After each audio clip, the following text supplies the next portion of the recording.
When it comes to President Trump's trade war, few Americans have been hit as hard as farmers. Soybeans are America's largest agricultural export, worth more than $24 billion last year. About half of that went to China. This year, that number is effectively zero. We don't have anywhere to sell it. We're in a tariff war with China. We're in a tariff war with everybody else. I mean, where do they want me to market this stuff?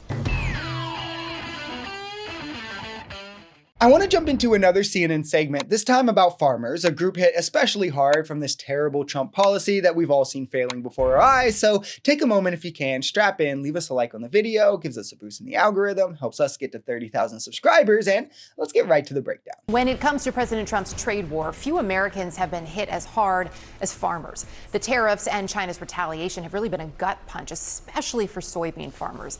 Now, soybeans are America's largest agricultural export, worth more than $24 billion last year. About half of that went to China. This year, that number is effectively zero after Beijing imposed 20% tariffs on U.S. soybeans in retaliation for tariffs on Chinese goods. And as you can imagine, that means farmers are really hurting right now. President Trump is said to be considering a bailout of at least $10 billion for farmers. The concern, though, that may be too little too late for some. According to court data, farm bankruptcies actually rose in the first half of the year to the highest level since 2021. And we have to point out, this is not like a shock, or it shouldn't be. It shouldn't be surprising to anyone or something Trump can even blame on Biden or COVID or whatever. He did this exact thing in his first term. This is what we knew was going to happen. And he had to essentially massively bail out farmers because of it. I guess the bulk of them didn't learn. And we know for a fact Trump didn't learn, because here we are again, where agriculture is one sector where we want to keep their costs as low as possible. We want their trade to be as profitable as possible, because this is what keeps our food prices down at the very crux of it all, food being a necessity for our life. That's something we should all care about. It's why the conversations about like immigrant labor always fall to agriculture as well, because undocumented labor, they get paid under the table. That helps keep prices down, obviously, but to the extent that that's not moral, that's why these conversations go there. But what we're seeing now is a crossroads where Trump either lets food prices increase as to not have to bail out farmers so he can pretend his tariffs have been a massive success, even though the numbers show that that's a complete lie, or he admits failure. He wouldn't do it through his words, but through using taxpayer dollars to bail out farmers from the effects of his bad economic policy. He would probably try to say it was Biden and this and that, but we would all know why. I have friends that farm thousands of acres, 5,000, 10,000, 11,000 acres. They've got worlds of problems. I mean, I don't know that there's any way to yield yourself out of it. So what does that mean for some of your friends? Does that mean they could ultimately lose everything?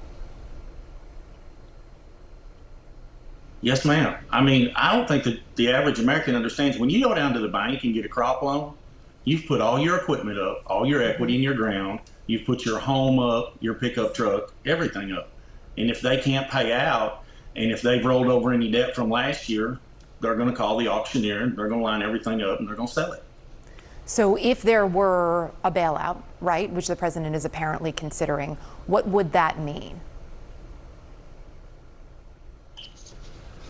Well, the stopgap needs to come because they've kind of painted the farmer in a corner. I mean, I want trade, not aid. I need a market. I need a place to sell this stuff. And this is where these effects come from, right? It's through retaliation of our tariffs. These countries are putting tariffs on, like astronomical tariffs on things in response to Trump's astronomical tariffs, one of those, soybeans. So these countries then are not either trading them because of the new costs associated with them, or the farmers themselves are having to come out and volunteer to pay those tariffs just in hopes that they can still break even to do so, rather than losing all the trade and having to go in the hole where, as this gentleman just spoke to, leaves them with nothing, leaves them losing everything. And to put this to everyone, I mean, we had a strong industry before Trump came in the first time as well.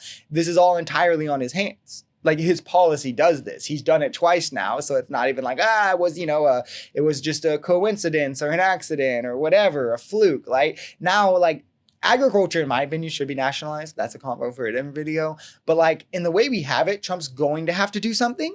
And it's sad that the bailout might not even be enough with where he's gotten us so far. They've painted us in a corner with this China deal and China buying no soybeans. I mean, they've tore our market in half. I mean, if you take the 4 years prior to Trump's first tariff war, the average price of a bushel of soybeans is $12.54. The average price for the 4 years during Trump's first tariff war is $9.39. That's $163 an acre swing to the minus. The next 4 years after the tariff war, the average price is $13.59. That's a $218 upswing. Now we're back to $10.21. I think the board is today. My local elevator's $9.79. So I'm at $172 an acre loss. I mean, the farmer can't continue to produce a crop below the cost of production, and that's where we're at. And we don't have anywhere to sell it. We're in a tariff war with China.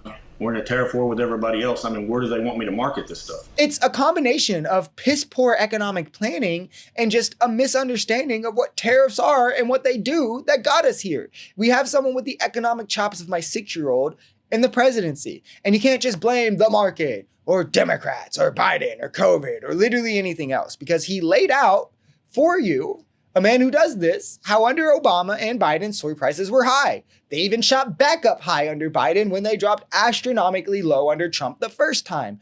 Trump single-handedly has killed this market, and it's getting to where soon we might just have to import these rather than exporting them and making money off of them and keeping our prices lower. Like, this is going to hurt us massively economically down the line, and MAGA does not seem to care, because to them, I don't know, like economics to them is like gas prices. And also, like, if soybeans go up, everything that has soybeans in them go up, right? But that's MAGAnomics for you. You give these massive handouts to the wealthy through measures that make everyday life more expensive for the average American, but you do so in ways that are too complex for the average Trump supporter to understand, so that when you say, Joe Biden, they get angry and think it's the Democrats or something.